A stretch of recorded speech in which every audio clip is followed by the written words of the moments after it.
Good day, fellow champions of inclusion. I am Aaron, and this is the Inclusive Dad podcast, where we explore inclusion and make it practical. Thank you for taking time out of your busy schedule to join me in exploring ways we can create a more inclusive world together. You are important, you matter, and you can make a difference. Today, my guest is Matthias Biehl. Welcome to the show. Thank you so much, Aaron. I'm so excited to be here. Absolutely. Why don't you just start us off by telling us a little bit about yourself?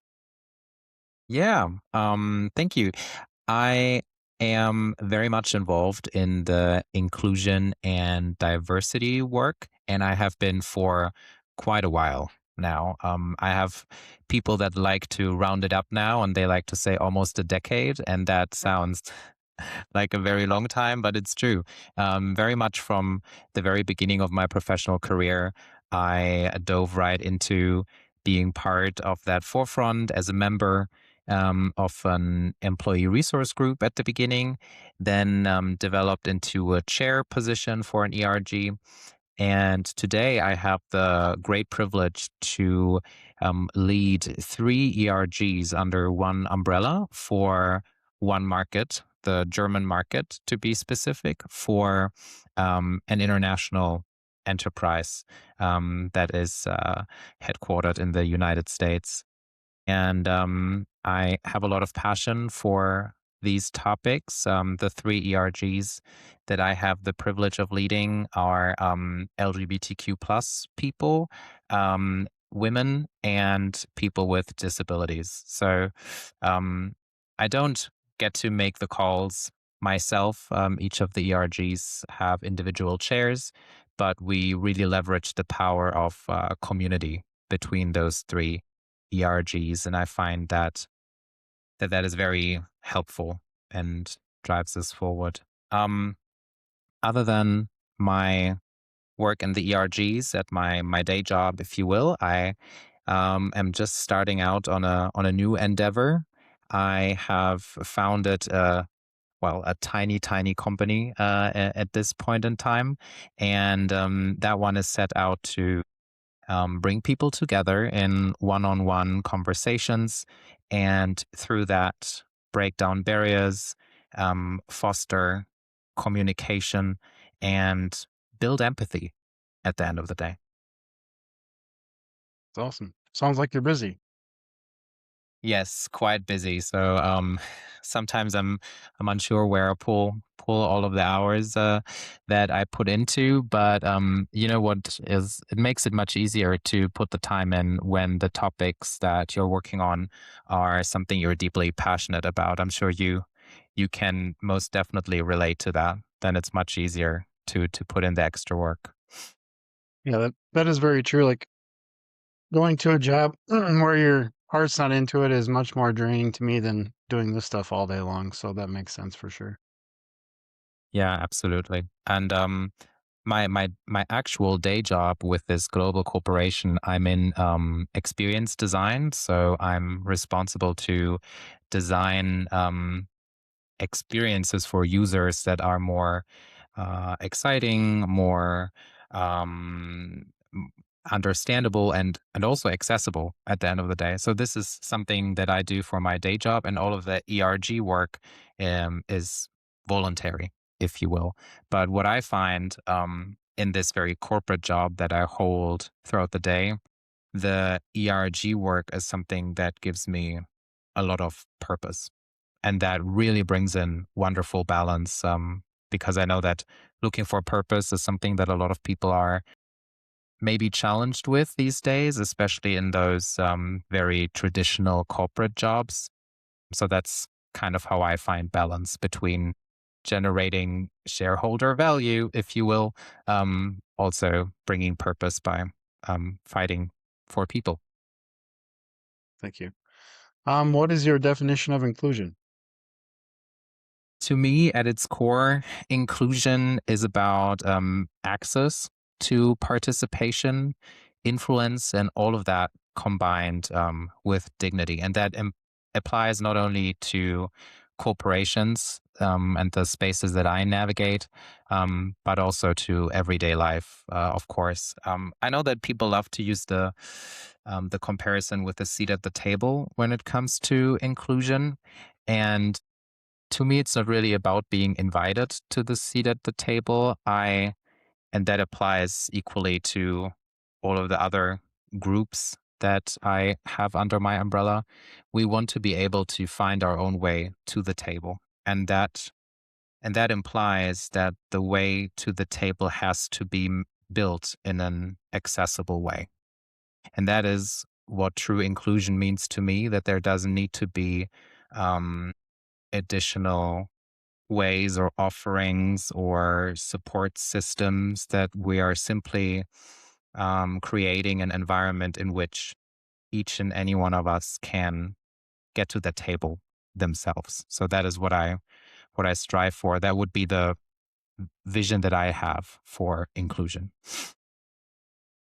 Yeah, I love that. I mean, some people call it universal design, designing it so everybody can access it, from Yeah. the start, which comes up a lot in the US and the education system because just Mhm. if we can design the curriculum where it's accessible by more people on the front end, then we don't need to have all the accommodation modifications on the backside. So yeah, it's a great definition.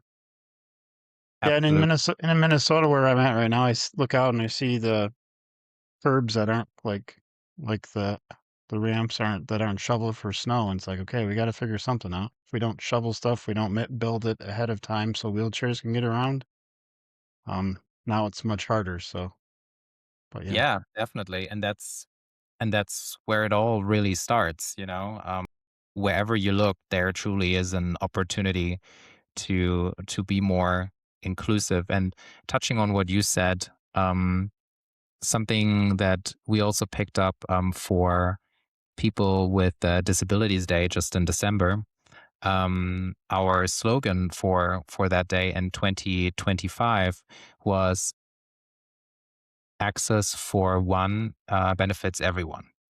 And that is a tagline or a slogan that I find truly wonderful, because there is such a broad spectrum of disability.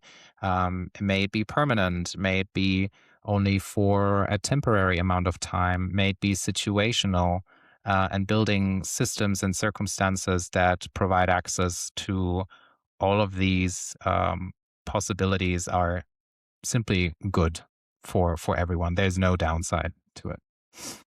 yeah, for sure.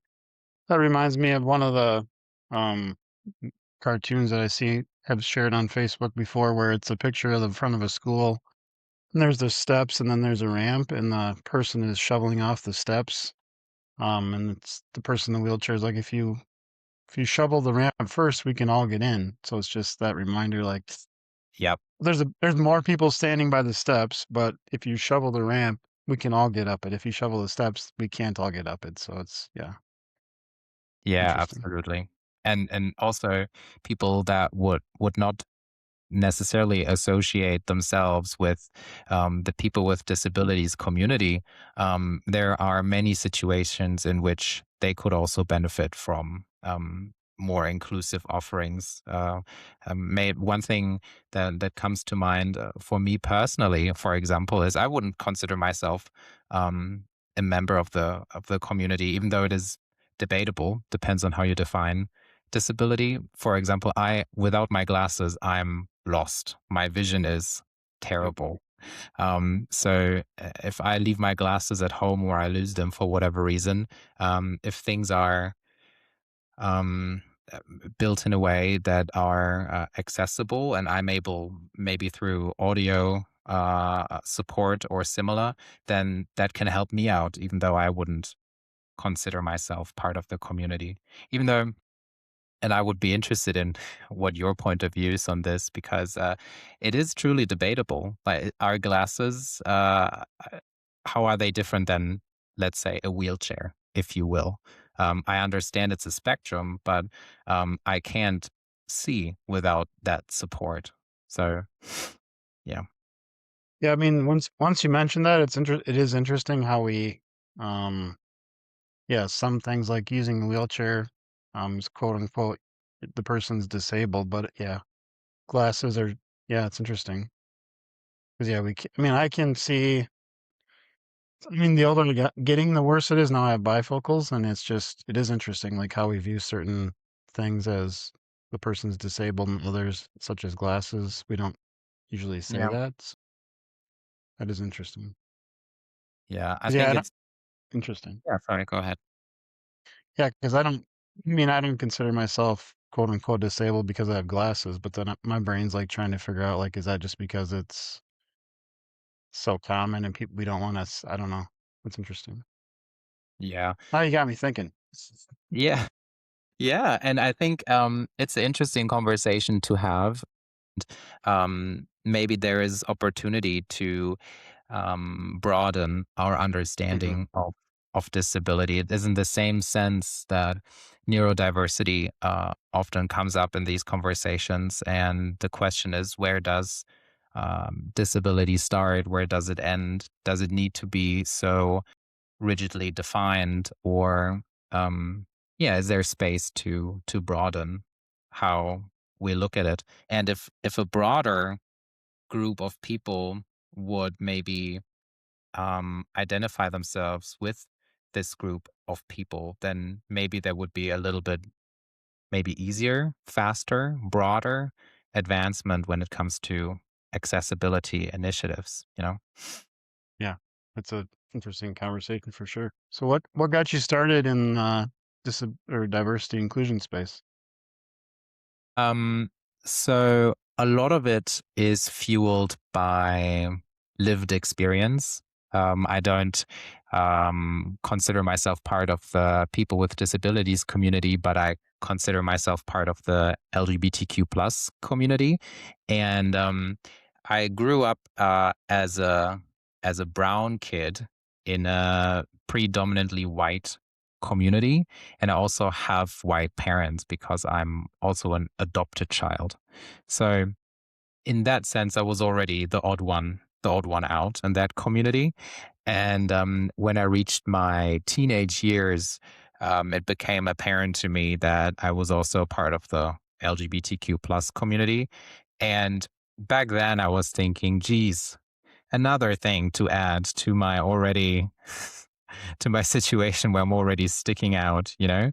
Um, but fairly quickly, I picked up on that and made a decision that I would like to be at the forefront of the people that put themselves forward, looking to broaden acceptance and the rights of this group. So it was very natural for me to become part of that ERG when I landed my first job. I thought it was just a great opportunity to put in some work for the community. And it was great to be part of when here over in Europe, you know, some of these advancements came a little bit earlier.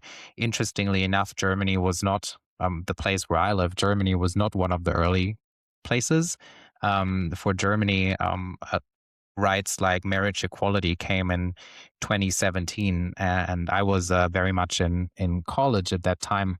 So I was very much already aware and involved in the community when these advancements happened, and it was great to be able to participate in the celebrations. But as it is applicable for many groups, these rights that were very much fought for, they do they do come up in debate again and again.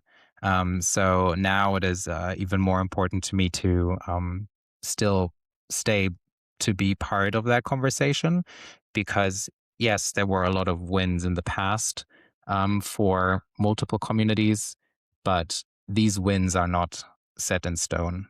And with political shifts and geopolitical happenings, you never know what may happen. So to me, it's important to stay, um, yeah, to stay active in that community and be part of the forefront. And yeah, that is something that my position in these ERGs most certainly provides. And as I mentioned, it is a very purposeful um, activity for me. Yeah, thanks for sharing that background. So yeah, I live in Minnesota in the United States. So this is, as we're recording this, it's early 2026. So um, I'm not sure what the news is saying over there, but here it's there's a lot of stuff happening in Minnesota right now, and my daughter Mhm.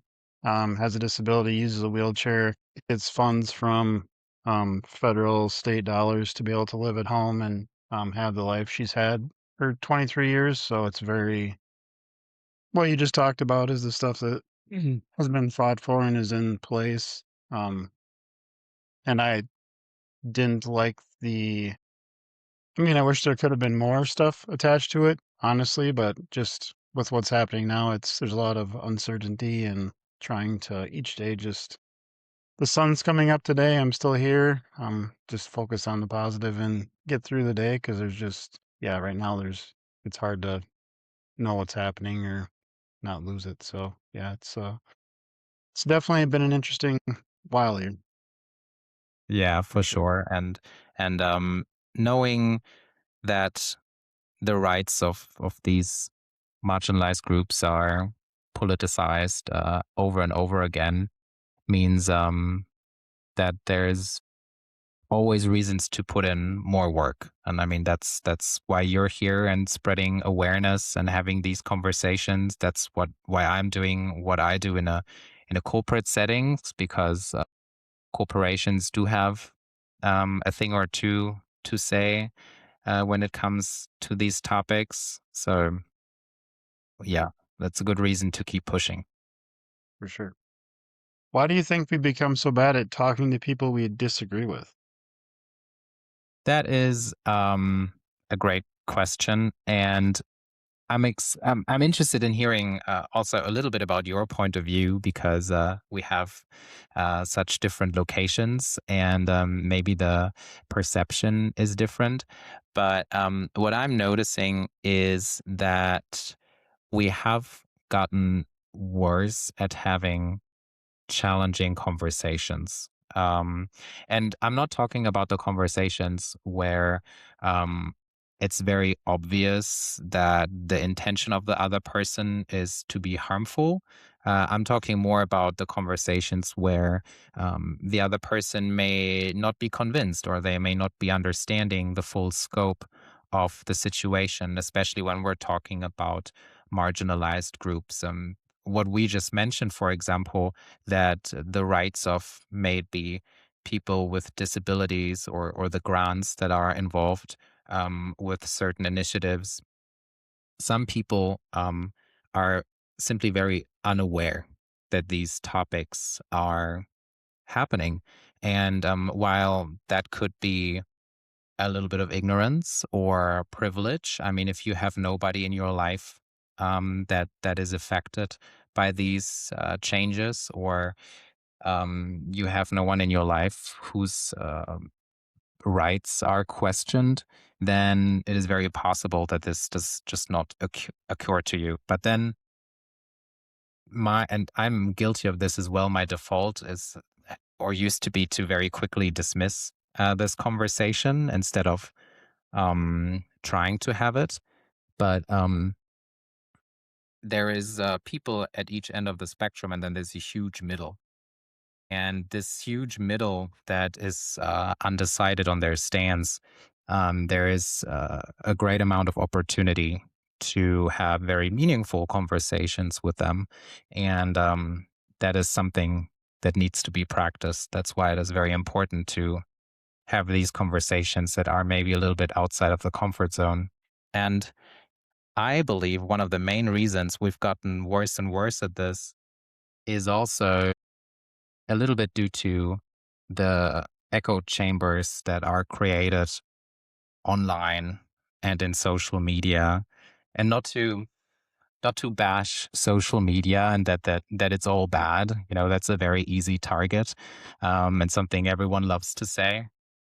But one thing that's certainly true is that these algorithms They are designed to keep you on the platform, so they will only show you things that you can identify with, that you agree with. So we are building very comfortable, very comfortable places for ourselves and kind of shield ourselves from um, breaking out of these bubbles that are created around us. And that may be comfortable and that may be nice, but for real growth, I think we need to kind of break out and sometimes have the difficult conversations. And and that is very applicable to myself as well, because I do also shy away from them here and now, but I'm working I'm working on it for sure.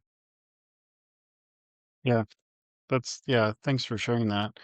As you were talking, I wrote down a couple things. I mean, I feel like, Hmm. so I'm 48, so I remember before cell phones, social media. And when I was growing up, I mean, we would know, we knew our neighbors, we'd be outside a lot. I mean, if my mom ran out of sugar, we'd go over to the neighbor lady's house, borrow a cup of sugar, borrow some sugar, that kind of stuff. And now it's, I mean, the last, I don't even know, probably two or three places I've lived, I see my neighbors when they leave their house and drive by. We don't, it's just that Hmm. community, that neighbor connection. I think since we it's easier to be, like, online and connect with people, like, I mean, I would never have connected with you besides online, so there's those benefits, but it's at the same time, at that cost, we don't talk to our neighbors as much anymore, I feel, or I should say I don't. I'm gonna become more polarized. It seems like it's either you're on my side or you're not on my side, so Yeah. it seems like now when the conversations start, especially around political stuff, Mm. if you start talking and there's a hint of like, I don't like this, this party or this leader, the person, if they do like them, it's like we can't have a conversation. It's like you're going to say something bad. I'm going to get mad. You're already on edge. So I don't know. It's just like part of it is, I mean, I love having the conversations, but a lot of people, it seems like as soon as you say, I don't like this A or B person, like you say something and everything's negative. You don't like them and blah, blah, blah. And I think it's also on purpose where we become where it's either you're on my side, you're against me, or it's A or B, right or wrong. There's no like middle ground. And it's like, okay, Mm. there's in every situation there isn't only two choices. Like how did we get to where it's either you're on my side or you're against me? How can we not have something else like, hey, 99% of the things you and I agree on. There's this one other thing that we don't, but that doesn't mean I don't like you. It's just there's this one thing that we don't agree on, which is cool. Like for us to agree on absolutely everything, there's no way. I like certain food, you like different food. That's not a deal breaker. So why is this one thing that probably in our lives, I mean, hopefully it never actually comes down to where it even affects us. It's just this one conceptual idea that I don't like it, you like it, or the opposite, and we can still be friends. It's just, I don't know. And the other thing is, where I'm like, people know my daughter has a disability, but I don't share a lot of the details about what that means. I mean, part of it is I'm her dad, so it was like, what should I share? I mean, a lot of it's her information, so like, how much of it should I share? And then I tend to not share, but like that piece about she gets money from the government to stay at home. I mean, since I've been saying that, a lot of people didn't realize that. So I feel like part of it is we have to, like you're saying, I need to share pieces of it so that the people I know can connect with if they see my daughter and like, there's stuff in the news about Yeah. the government cutting Medicaid funding to Minnesota right now. I mean, what does that mean? I mean, that potentially means she can't stay at home because we don't have the money to keep her there. So it could have life altering consequences for, somebody they know. So I feel like I need to share pieces of it, but like how do I do that without, saying stuff that I shouldn't be talking about? So there's those pieces, but it's just like right now it just seems like you're either on my side or you're not. Even in Minnesota with all this stuff, I mean, it's just like, I mean, it's on social media. I see it, and honestly, I've taken everything besides Instagram off my phone because it's just healthier Yeah. for me. Just it's Yeah. go on my phone, see something, now I'm like amped up and it's like, okay, it's not really affecting me right now in where I'm at. I mean, but it's just not worth the emotional toll. So that's what I've done. And it's been a help, but it's just, I don't know. And and a lot of it I feel like is made, they're doing it on purpose to get people Yeah. amped up to maybe act a certain way so then they can justify other stuff that's happening. So it's like, okay, guys, let's just take a deep breath. Like, what are we doing? And I grew up and going to church and that stuff. So a lot of it is, I mean, I don't know if you can see it. It says love thy neighbor on my Yeah. arm. So Yeah. I mean, I grew up with that stuff and it's like, how do we love our neighbor? But there's also the part that you're supposed to love your enemy as yourself. So like how in Mm. these situations, I mean, I don't love my neighbor as much as I should, but like I definitely don't love my enemy. So in these situations where there's somebody that is spewing all this stuff that's just horrible and talking about, people like my daughter with words it's hard to forgive them. Like, how do I love them? Like, they're still people. Like, how do you love them? So it's just, I don't know. It's interesting times and I don't have the answers, but it's like, I feel like where I'm at and maybe I'm getting older. It's just like, seems like a lot of the stuff that's happening has been done on purpose to get us to this point by, by society or by certain people. And it's like, okay, guys, what's actually happening?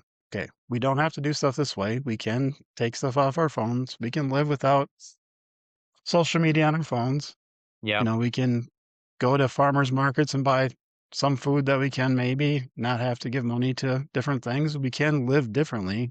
I mean, just one example as I'm kind of rambling, but I've been trying to eat some a little healthier, so I've been eating hummus and I bought a thing of hummus from like Walmart and I'm like, oh, it's like $3 US or whatever. But I'm like, you know what? I have all this time. You buy that to save time and it's cheap. But then I'm on my phone for 3 hours a night watching TV. So like, let me make hummus. So I bought all the stuff, made hummus. Well, it took like 3 hours and almost cost the same. But like, it's Mm. stuff like that where it's like, I mean, I spent the time I used, did something that I could finish, accomplish, do myself. And it's like, I feel like stuff like that we need to do more. It's like, it saved me time to buy it and it's cheaper, but like at what expense? I mean, I'm not using that time to like anything Yeah. productive. So like it's maybe small things like that to, do different Yeah. things. I don't know. So Yeah. No, absolutely agree. And those 3 hours, even if they're spent with an outcome you could have just picked up, finished from the store, I'm sure those 3 hours felt like you invested them better than scrolling on social media. for sure. Um, and I agree with you. I mean, I wouldn't. I'm unsure whether there's specific people that are orchestrating this, but the social media platforms, for sure, they have an interest in divide, and they have an interest in scandalization of things and playing stories up in a way that keeps people engaged. This is a very common phenomenon also with just the news being mostly negative things, because those things keep people engaged more than, let's say, positive news. And what they're trying to do is to keep you peeled to Yeah. whatever screen it is that you are paying attention to. And especially with those social media places, the more people stay, the more time people spend there, the more ad space can be sold. So it is the business model is to keep you there. And if polarization and scandalization of news and all these things can bring that result, then they're certainly willing to pull all the strings to keep you there. So Yeah. um, taking some time off, stepping away, is certainly a good thing from those services.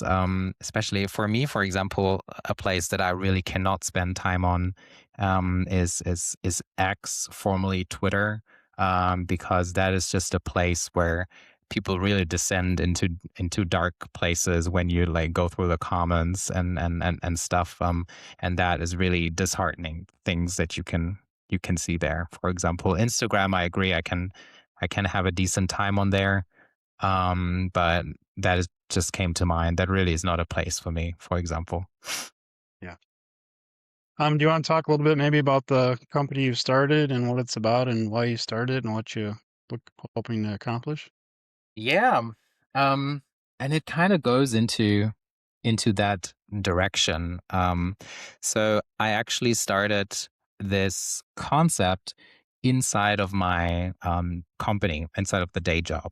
And we were just looking for a way to bring people together, apart from the work that they're doing, because we got a lot of feedback in the sense of, well, I don't really know anyone from accounting. I don't really know anyone from marketing and so. And we were just wondering how can we make that happen for people that is easy, accessible and not time intensive.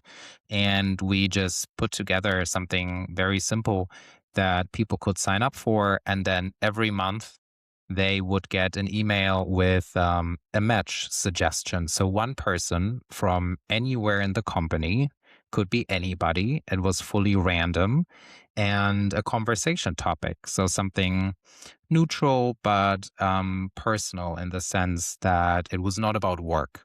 That was the main focus.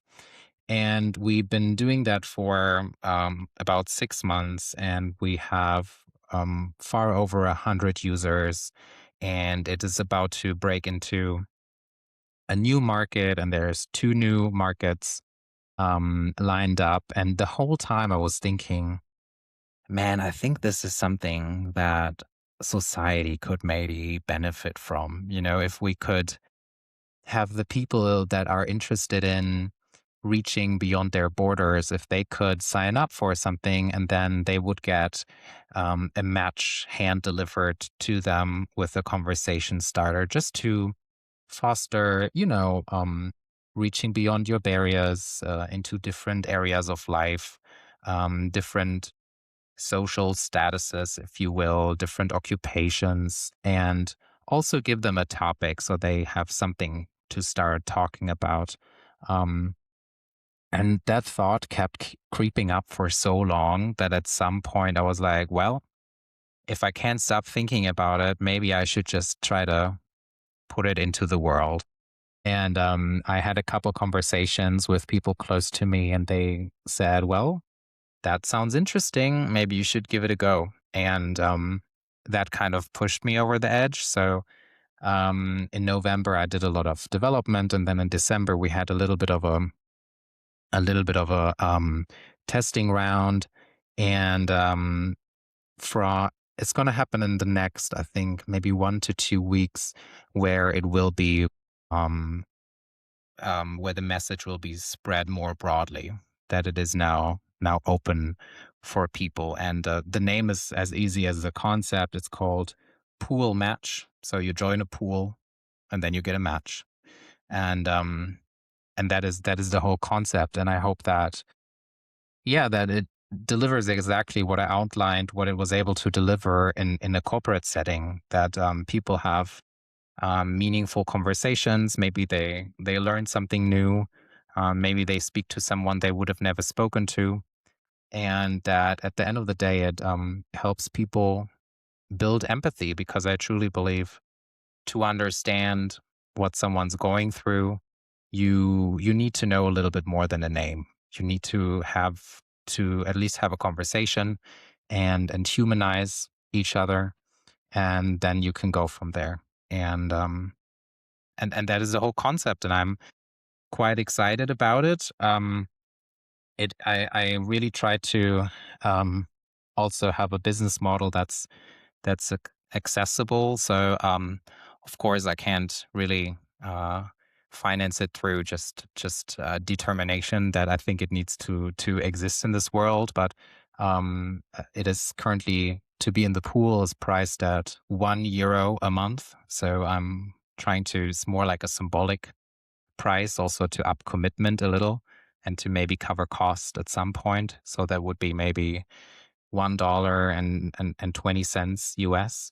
Um, and we'll see how it goes. I'm hoping that many people would be interested in reaching beyond their borders, and that it eventually can deliver as to what I would like it to bring into the world. That's great. Yeah, so by the time this is released, I'll have a link to it in the show notes, but it should be past the point where you're pushing it out, because it'll be a little while till this gets out. But love to share it. So, are there people um, they encourage to like do like a video chat to talk to each other, or just like you're responding like in a messaging? How does it? How do you respond and stuff? Yeah, that is a very common question that comes up, and there are some guidelines, but they're not necessarily rules. At the end of the day, it's up to the two people matched how they would want to proceed. Um, so what you're provided with is email addresses on both sides, and then you can just reach out to each other. And one of the best practices new users are also given is, hey, in the first message, why don't you suggest a form of communication? And then the other person can agree or disagree. The way that it was executed in the corporate setting is usually 15 or 30-minute coffee chats. And that is something that people can also do. But I want it to be um, versatile in the sense that when we're speaking about accessibility and inclusivity, if someone is not comfortable having a video call, that's totally fine. It can be a phone call, it can be a simple email exchange. Um, the goal is to spark connection, and that can come in many forms. But I think the most common way people will utilize it is probably with 15 to 30-minute video chats. Yeah. Yeah, that's awesome. I love that. It's a great idea. Thank I'll you. have to sign up. Sounds like fun. Well, yeah, I would love to have you. It may be at the beginning a very a predominantly German audience, which Okay.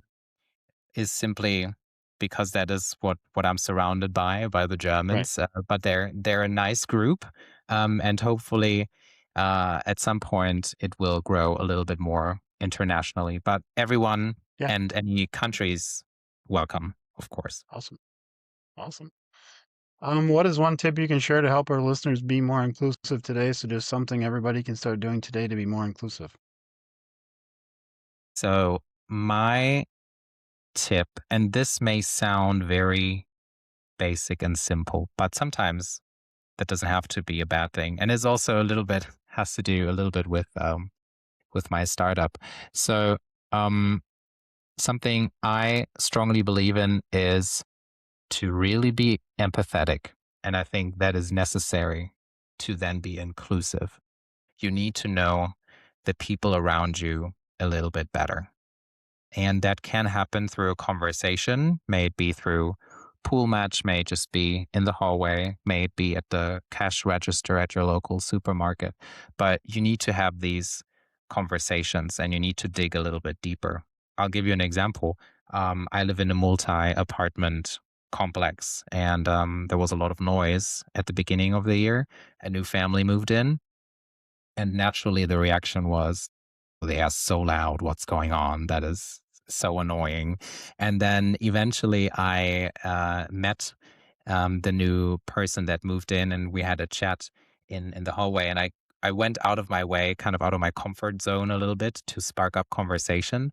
And then I learned that this is a single parent with two little kids.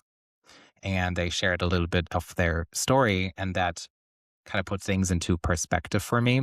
And what then happened is the next time it was loud, um, I was not thinking, this is so annoying. Instead, I Mhm. was thinking, this is that single parent I met with the two little kids.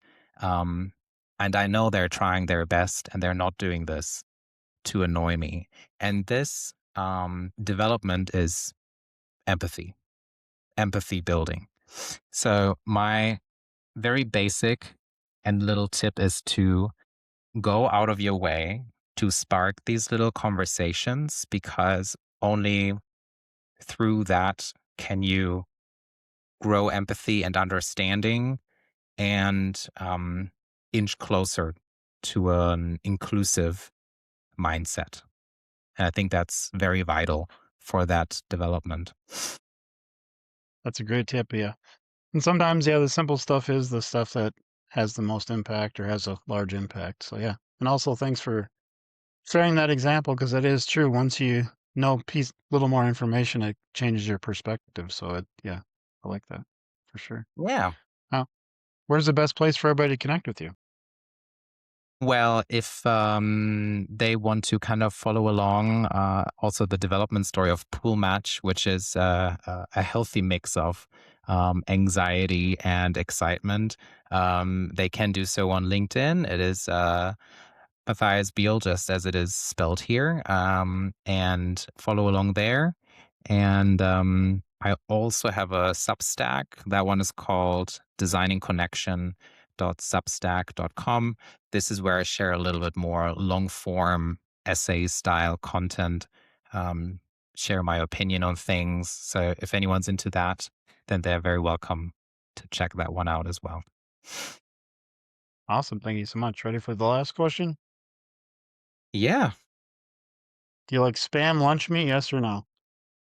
Oh, I had I had a very close look at that behind you when we started off. I think I kind of spotted it before, and Yep. this will be a great disappointment. But I've never had it.